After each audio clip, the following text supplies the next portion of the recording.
دوستو، آپ میں سے اکثر لوگ یہ سمجھتے ہیں کہ یورپ کی فتوحات میں فقط سلطنت عثمانیہ کی فاتحین کا کردار ہے، لیکن کیا آپ یہ جانتے ہیں کہ عثمانیوں سے بہت پہلے مسلم کمانڈر طارق بن زیاد کی سپہ سالاری میں مسلم افواج یورپ میں داخل ہو چکی تھی۔ اس کا آغاز کچھ اس طرح سے ہوتا ہے کہ اندلس پر، جو کہ موجودہ اسپین اور پرتگال ہے، اس پر عیسائی بادشاہ روڈرک کی حکومت تھی۔ اس بادشاہ نے شاہی خاندان کے ایک فرد کاؤنٹ جولین کی بیٹی کے ساتھ بدسلوکی کی۔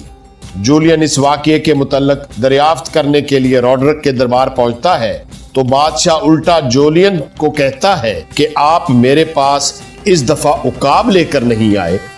جولین ہمیشہ دربار میں گھوڑے اور عقاب جیسے تحائف لے کر حاضر ہوتا تھا۔ جولین اس موقع پر کچھ اس طرح کے تاریخی الفاظ کہتا ہے جو کہ ہسٹری کے راویوں نے بیان کی ہیں۔ اس نے کہا کہ میں اگلی دفعہ ایسے عقاب لے کر آؤں گا جو کہ آپ نے اس سے پہلے کبھی نہیں دیکھے ہوں گے۔ جولین اس کے بعد سیدھا موسیٰ بن نصیر کے پاس پہنچتا ہے اور روڈرک پر حملے کی دعوت دیتا ہے۔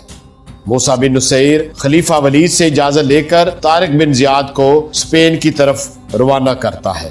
راستے میں طارق بن زیاد نے خواب میں دیکھا کہ حضور اکرم صلی اللہ علیہ وسلم کے ہمراہ بہت سے لوگ جنگ کے لیے تیار ہیں، اور نبی صلی اللہ علیہ وسلم طارق کی طرف دیکھ کر کہتے ہیں، اے طارق، اپنے ارادے پر قائم رہنا اور اس مقصد کے لیے مکمل طاقت لگانا جس کے لیے اللہ تعالیٰ نے آپ کو منتخب کیا ہے۔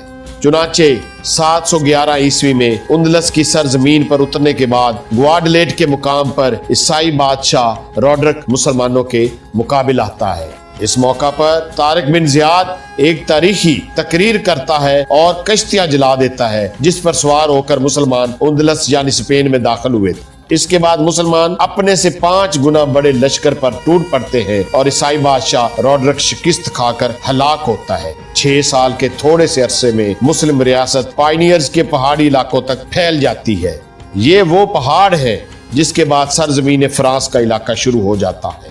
موسیٰ بن نصیر اور طارق بن زیاد پختہ ارادہ کر چکے تھے کہ وہ یورپ کو فتح کرتے ہوئے استنبول کے راستے سرزمین شام میں داخل ہوں گے، لیکن قدرت کو کچھ اور ہی منظور تھا۔ خلیفہ ولید کے انتقال کے بعد خلیفہ سلیمان نے دونوں کو واپس بلا کر معزول کر دیا اور موسیٰ بن نصیر کو 80 سال کی عمر میں کوڑے لگوائے۔ خلیفہ نے موسیٰ بن نصیر کو اتنے بھاری جرمانے کیے کہ مسلمانوں کے اتنے بڑے جید جرنیل کی آخری زندگی بہت تنگ دستی اور مفلسی میں گزری۔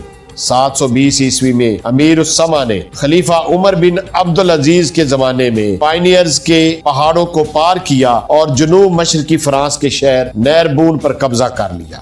اس کے قبضہ میں جاتے ہی سیپٹیمینیا کا سارا ریجن مسلم حکومت میں شامل ہو گیا۔ اس کے بعد امیر السما نے جنوب مغربی فرانس کی طرف پیش قدمی کی، لیکن ٹولوز کے مقام پر 721 عیسوی میں ایکوینٹن فوجوں کے سربراہ یوڈیس سے شکست کھائی۔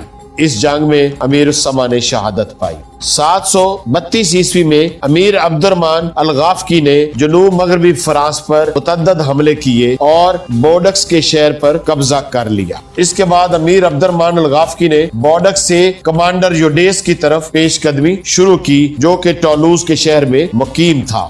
یوڈیس نے شہر سے نکل کر امیر الغافقی کا مقابلہ کیا لیکن شکست کھائی اور بھاگ کر فرانسیسیوں کے بادشاہ چارلز مارٹل کے پاس جا کر پناہ لی۔ امیر عبد الرحمن الغافقی نے پیش قدمی جاری رکھی اور فرانس کے شہر پوئٹیئرز پر قبضہ کرنے کے بعد ٹورس پر حملے کا منصوبہ بنایا، لیکن ٹورس اور پوئٹیئرز کے درمیان میں ایک مقام پر کنگ مارٹل نے امیر عبد الرحمن الغافقی کو شکست دی۔ اس کے کچھ عرصے کے بعد آخر میں مسلمانوں کی آپس کی خانہ جنگی اور عباسیوں اور امویوں کی لڑائی کا فائدہ اٹھا کر فرانسیسیوں نے 756 عیسوی تک فرانس کا سارا علاقہ خالی کروا لیا۔ مسلمانوں کی حکومت اندلس تک سمٹ کر رہ گئی جو کہ پرتگال اور اسپین پر مشتمل تھی۔